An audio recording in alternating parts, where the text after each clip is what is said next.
So far in our discussion of energy, we have identified the idea that energy is a characteristic of something that can cause change.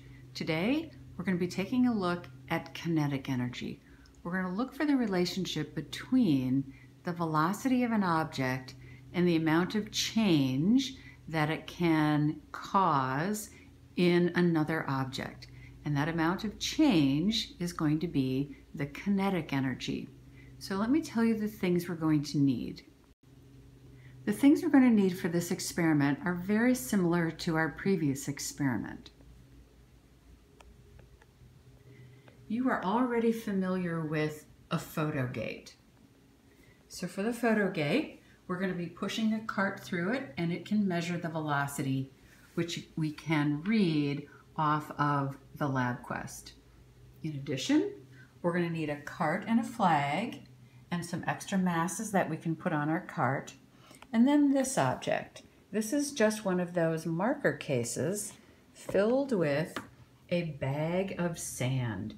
That bag of sand makes the case heavy, so it's a little harder and it's not going to fly off, harder to move, and it's not going to fly off of our track.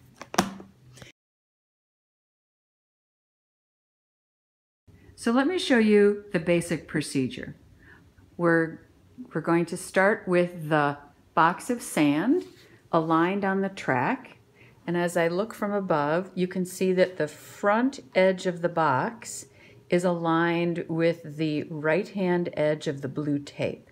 And currently, the right-hand edge of the blue tape is lined up with the reading of 20 on the track. So our box is always going to start at 20 centimeters. So now we have our cart, and my assistant is going to push the cart with varying velocities. So sometimes he's going to push it really hard, and that would make it go very fast through the photo gate. And sometimes he's going to push it very gently, and it would go slowly through the photo gate. And by doing that, we'll get a variety of velocities. So for example, please push the cart. So now we can see that the sandbox has moved, and we want to measure how much that sandbox has moved. So right here, it looks like the edge of the box is at 21.2 centimeters. So our box had started at 20 centimeters, and now it's moved, oops, I bumped it a little bit. And now it's moved to 21.2, so it's moved 1.2 centimeters. So you can see our basic setup, and in summary, we're going to be pushing the cart. We're going to determine how fast the cart was moving by reading the velocity on the LabQuest. That's our independent variable. And then we will come over here to read from the track. This one went straight. How far the box moved. So this one was about 24.4 centimeters. So start at 20. So it moved about 4.5 centimeters. That is what we will record in our data table for our dependent variable. So our first data table is on page 210, and it's going to look something like this. So we're only going to use a few columns, and of course our title is the effect of velocity on the distance of a cart, and we have no extra mass for our first experiment. So our columns, we're going to have velocity measured in meters per second. That's how, as a result of how hard we're pushing it. And then our distance measured in centimeters, and later, after we've gathered our data, we'll convert that distance to meters. And of course, the distance that the cart moves is corresponding to the amount of energy, in this case, the amount of kinetic energy. Remember, energy is a characteristic that allows for change, and so that cart movement is a kind of change. It would be kinetic energy since it's involved with movement. We're going to run 3 experiments. The first experiment will be using the cart when it has no extra mass bars, as you can see here. The second set of experiments will be with one extra mass bar, as you can see here, and the third experiment will be trials where we have 2 extra mass bars. This way, we can have another variable that we will look at. What is the effect of mass on kinetic energy as measured by the movement of our box of sand? So we're going to run 3 experiments: no weights, 1 weight, and 2 weights. For each experiment, we're going to run 6 trials. That means we're going to have 6 different velocities for each experiment.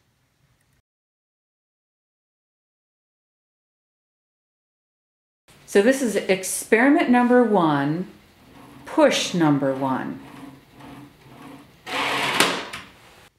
So the velocity, our independent variable, is 0.964. Our cart moved. Looks like it went from 20 to 21.4, so it moved 1.4 centimeters.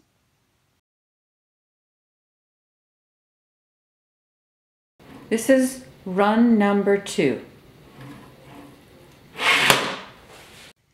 Run number 2, trial number 2, the velocity was 1.643 meters per second. Looks like it moved to 24.4, so it moved 4.4 centimeters.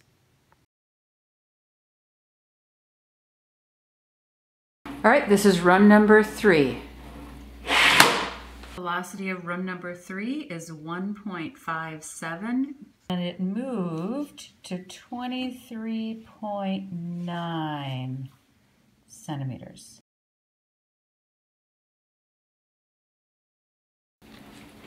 This is run number 4. The velocity for run number 4 was 1.837. Box moved. Looks like it went up to 25.123, so it moved 5.3 centimeters.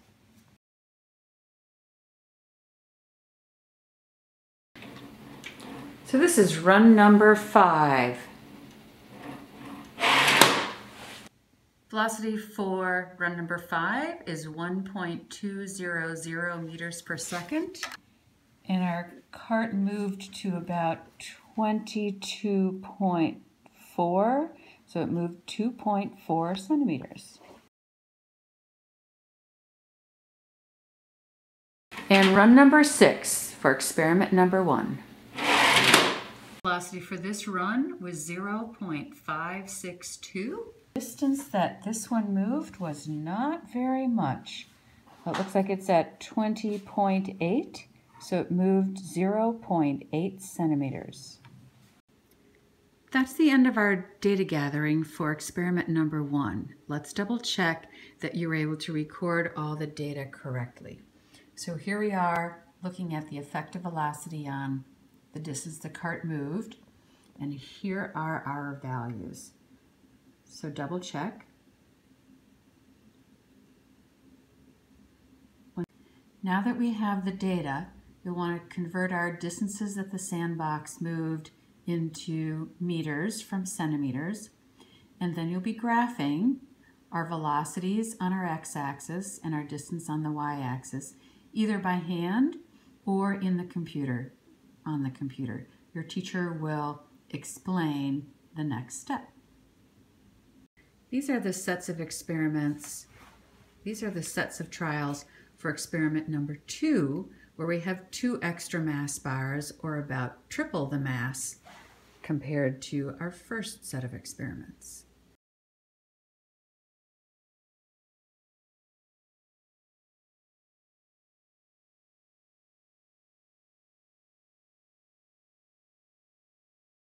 So for our second set of experiments, we're going to be adding extra mass to our cart. So here you see the cart and the flag on the balance, and we read 2 257 grams or 256.9 grams. And now we're going to add 2 mass bars. So we're going to run the heaviest set of experiments first. So now we're going to add our 2 mass bars with our carton flag, and the new total mass becomes 764.4 grams. So where do we record this information? We're going to be recording this information over on page 211. And you're going to see there 2 spots right there. We'll record the mass of the car alone and the mass of the car with 2 masses. So let's record those masses. And so you can see here the mass of our car alone was 256.9 grams, which of course is 0.2569 kilograms. And likewise, for the car with 2 masses, we had 764.4 grams, which would be 0.7644 kilograms. So now on page 211, we have a second data table, very similar to the first.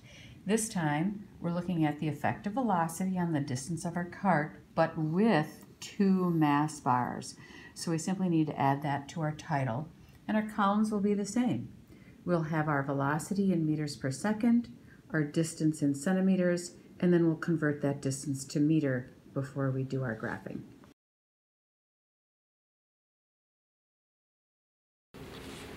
So this starts experiment number 2 and trial number 1. This experiment has 2 extra mass bars on our cart. We had a velocity of 0.452, and our box of sand moved to almost 22 centimeters. So let's say that it moved 2.0 centimeters. This is experiment number 2 and run number 2. This experiment, or this run, 0.551. And the distance that our box moved on this one, looks like it went to 22.4, so it moved 2.4 centimeters. This is trial number 3 for experiment number 2. The velocity of this run was 0.721 meters per second. And our box moved, let's see, it's now at about 24.6, so it moved 4.6 centimeters.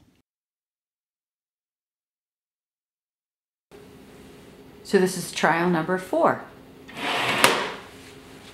The velocity of trial number 4 is 1.054 meters per second. And our box has moved a whopping, moved up to 29.5 centimeters. So it moved 9.5 centimeters. All right, this is trial number 5. The velocity for trial number 5, 1.288 meters per second. And this time our cart moved all the way up to 34.4. So it moved 14.4 centimeters. This is our 6th and final run when we have 2 mass bars. A velocity for run number 6, 1.477 meters per second. And our cart has moved the farthest of any trials. It's all the way up to 37.9. So it moved 17.9 centimeters. We've now finished the data collection for part 2 when we had 2 extra mass bars. Let's double check that you recorded the values correctly for the velocity and for the distance. Now you'll need to convert your distances in centimeters to distances in meters, and you'll be graphing on the same graph that you have already made for part 1, you'll be graphing your velocity versus distance for this experiment, which had the 2 mass bars. That may be by hand or on the computer, depending on what your teacher requests.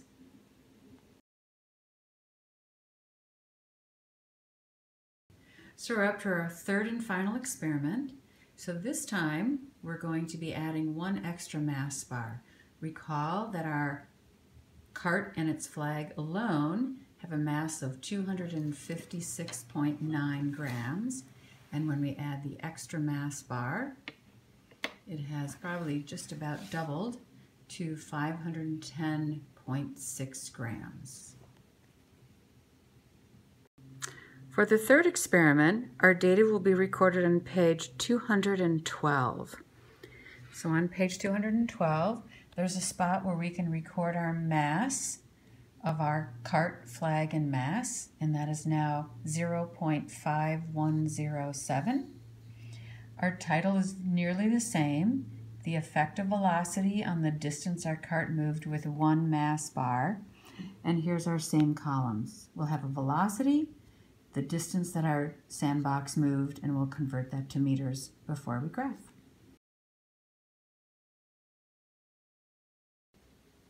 So these are the runs for experiment number 3, where we have 1 extra mass bar. This is experiment number 3 with 1 extra mass bar, trial number 1.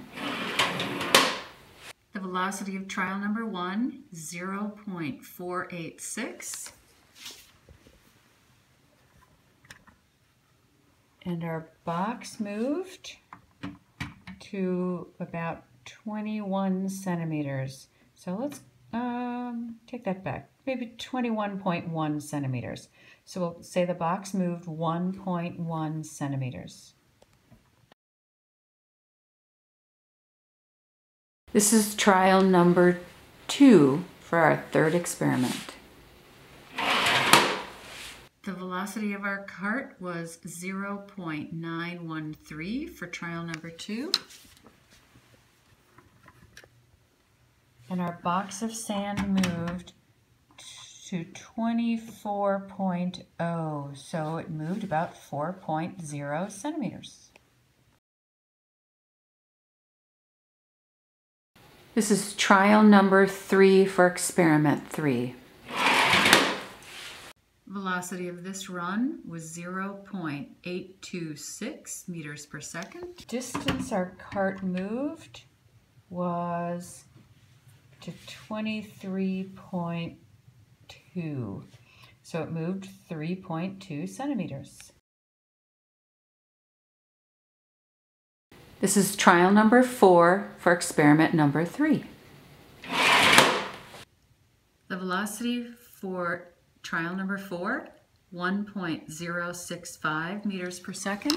And the distance our box moved, it's a little bit of an angle, so I'm going to actually use this.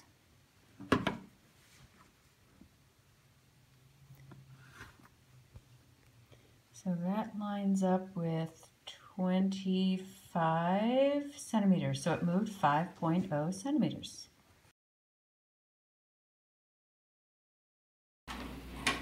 This is trial number 5. 561 meters per second.